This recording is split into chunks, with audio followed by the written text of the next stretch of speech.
So, what you do when you're baking usually is you put your dry ingredients first, and then you put your wet ingredients next. Para sabay, para together na yung, together na yung ginagawa mo. Now, in this case, what I have is flour. Obviously, you need flour to bake. Of course. It's about almost 2 cups. Okay, so dry ingredients, right? So it's sugar, it's flour, and cocoa powder, the chocolate cake. And to make it rise, para umalsa siya, a little bit of baking soda. Now, just a little bit, like a teaspoon and a half. Tinatansya ko na lang to, kasi matagal ko na itong ginagawa. A teaspoon and a half of baking soda. Mapait to, so be careful how much you use. Now, baking soda is one of the most used things in my kitchen because baking soda is one of the most basic things, like compared to acidic. Sa pH level, super basic siya. So, ang dami niyang gamit sa bahay. This is another pro tip for you guys. Baking soda, always have baking soda sa kusina. Even in my professional kitchen, lagi ako maraming baking soda. Why? Baking soda is something you can use to declog drains. Pag barado yung drain nyo, lagyan nyo ng baking soda, konting suka, bumulong tubig, mawala yan, right? Yes. Now, this baking powder, it has baking soda and it has flour, para lang extra. Now, baking soda is also something, pag hyperacidic ka, na-acid reflux ka, mix a bit of water, drink your baking soda. And what most people don't know is one of the best cleaners. Yung mga grease stains, yung mga ganon, kuskus mo ng konting baking soda. Toothpaste is actually made of baking soda. Toothpaste is about 80% baking soda. It's something that you use to clean, right? Baking soda, super, And my favorite use for baking soda, it puts out fires. Pag magka-flash fire ka na, tapo ng baking soda, mawala yan. Sobrang steak. Baking soda is one of my favorite tools. I'm sure ka. Now, okay na yung dry ingredients ko. So, kailangan talaga mag-impact kami ng maraming baking soda sa bahay, chef. And mura lang siya. It's one of the cheapest ingredients ever, right?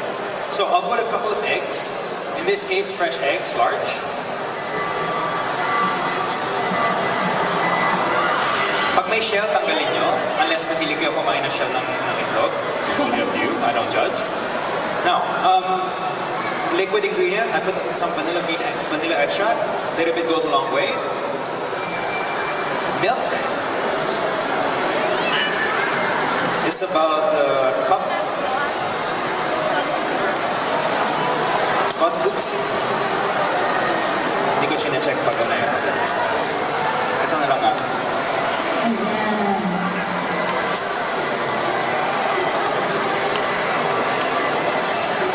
Okay. Now, what you're looking for, and this is a trick. To start the process of the starches gelatinizing. Sorry, may science dito, chemistry. Sisimulan ko na yung pagluto nito by adding some freshly boiled water. Now, it will help start to activate the starches, the baking soda, the baking powder. What I'm looking for is the consistency of like a thick soup. Because what we're making, ang ginagawa natin is ang batter. Now that is the base for cake. That is a crumb of the cake. Yan ay pinaka-cake natin. Now lalagyan pa natin ng topping yung cake natin. Now if I did this by hand, this would take me like 5 whole minutes. And trust me, the first 2 times ginamit ko ang recipe, wala pa ako nito. So, medyo hassle siya, I swear to God. But with that Tefal mixer, very quick lang siya, chef, right? I swear to God. It's so easy. Ayan. Now, whiskey in this way also adds some air to it, incorporates some air. So, gumagaan din yung cake mo at the same time. Hindi siya heavy. Okay.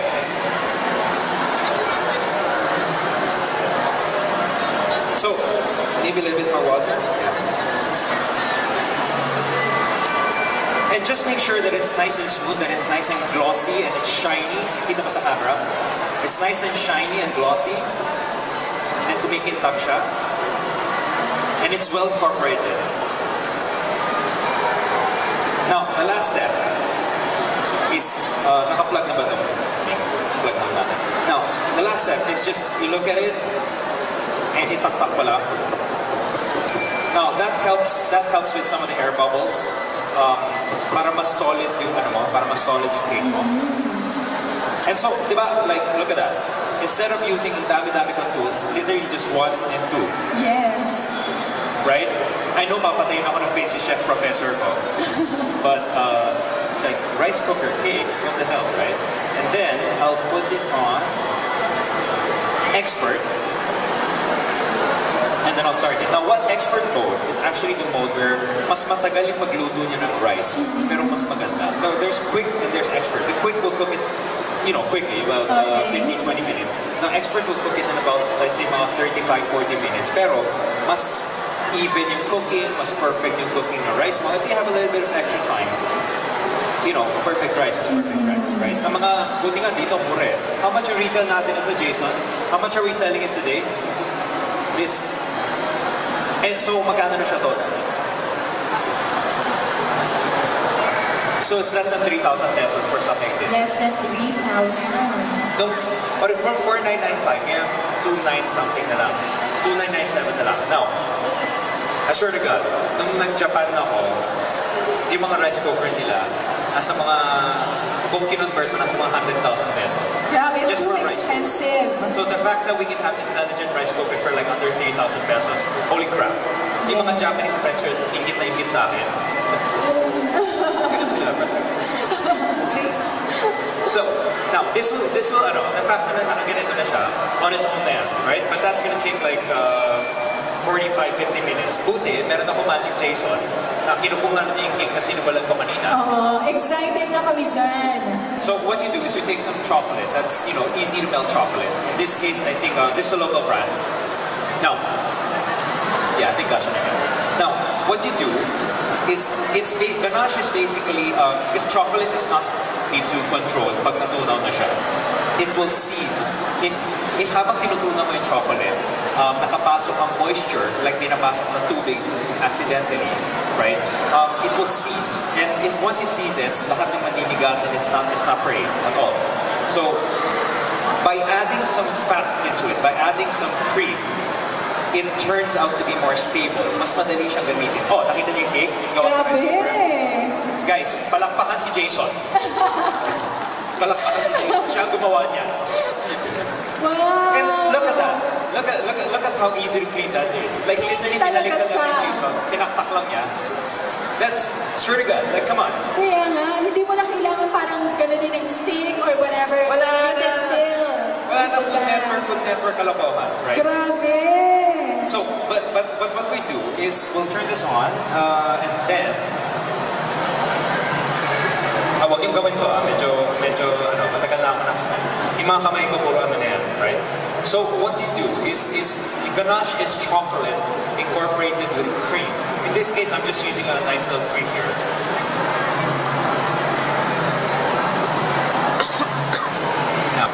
Now, in this case, we're gonna use the cream, which at this point is almost boiling. So when you start seeing that, kasi once you that's called spouting. Pero pag nagkukulo na, stop that. Now, you just take some of the chocolate. Wow, daming chocolate. Oops, sorry, makalat. Si Jason yun. Jason, ang kalat na. Right? So, you take that, and then anong tawag ulit natin dyan, Chef? this is a ganache. Ayan, ganache. In fact, I just realized marami ako masyadong chocolate. Ayan, tandaan natin yan, ganache daw, ganache. Diba social, diba ganache? Oo. Yung mga, now, what happens is you can actually take these, take the ganache, and, yeah, the cream is melting the chocolate before our eyes. Now, this technique not just stabilizes the chocolate, it also makes it easy to pour. The fat naglalaro sila ng chocolate. This becomes our topping, right? And easy to use siya, madaling refrigerate, kasi mas stable siya and it doesn't affect the moisture anymore. Now, once this gets cold, you put it in the refrigerator for a few hours, it will solidify, and then you can take it, you can make it into bonbon, so mga chocolate truffles. Yes. That's what this is. I see. A chocolate truffle is basically ganache na pinola mo lang. Okay. Patungan mo lang, balutan mo ng whatever yung balutan mo ng sprinkles, ng nuts, ng whatever you want na gusto mong ibalot doon. Then you have, cocoa powder, like icing sugar, cocaine, not just kidding about the last part. No, it's whatever you want, right? And then, pang regalo mo, pang Valentine's mo. Yes. And then, akala mo regaluhan mo, sobrang mahal na regalo mo. Yun lang yun. Kumuha ka lang yung tsokolate, tinunaw mo lang ng gano'n. Ayan, so nagkaroon tayo sa ng idea from chef. So, this is something that's another pro tip. Ganache is super simple to make. It's literally hot cream and chocolate. Now, the reason I don't put the chocolate in the pan, kasi it might make it quite messy. And what you're seeing is, kung nakita nyo, it's starting to get real nice and glossy and smooth. Yes. And shiny and sexy. There's nothing sexier than chocolate, right? Now, the reason na ginamit ko yung the reason I know that the cream will melt the chocolate, kasi chocolate is one of those unique foods that has a nice melting point. That's why people love chocolate universally. Kasi ang melting point ng chocolate is around body temperature. It's around 37 degrees. Yes. So as soon as you put chocolate in your mouth, it actually starts melting, right? And that's why it will melt in your hand, right? And that's why it will melt in hot temperatures. Kasi it melts at that temperature. So the problem is, mabilis siya matunaw. But the good thing is, nobody doesn't like chocolate because of that specific effect. So, universal. I mean, I've talked to some of my friends na babae, they're like, they'd rather choose chocolate over guys sometimes. Mas nag-enjoy pa sila sa experience nila having a date with a piece of chocolate, right? Now, ngayon na smooth na yung ating ganache. Yeah. By the way, anong chocolate ang ginagamit po dyan? Now, I like to use dark chocolate. Dark chocolate. Some people use milk chocolate. You can use white chocolate. Ano pa ba? I like using my friend's local chocolate. It's actually chocolate from Davao. Kasi ang texture niya is somewhere between. It's not this one, the one I use in the restaurant, right? It's somewhere between the flavors, somewhere between European chocolates and tablea. And I love tablea. That's what I used to make my champurrado. Yes. Okay. So now that I have this, and sige, perfect. Now, itatopic natin, and I think kinukwento ko kanina, this is what we call the little fruit sensation. It's a mini blender. Now, this is the blender attachment.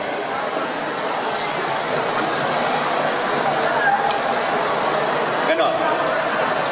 Dalawa lang ang botones niya, right? But if I wanna chop my nuts.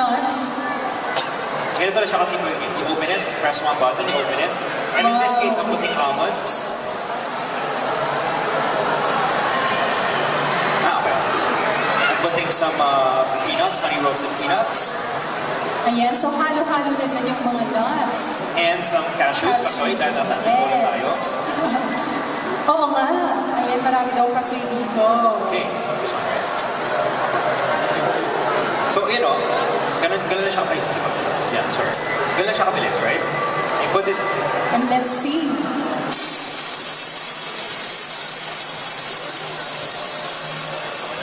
Wow. As fast as like less than 5 seconds or 5 seconds, tapos na siya. So, our cake. Now what we're gonna do is we're gonna just pour this over a beautiful cake. Salamat, Jason. Jason, pwede ka na magtrabaho sa Julie's Bake Shop. Bakit hindi sa resto mo na lang, chef? Or sa Kambal Pandesal. So there's still a bit of chunks, but medyo, and hindi ko man kayo nakikita ko mga natatakam na kayo. Grabe.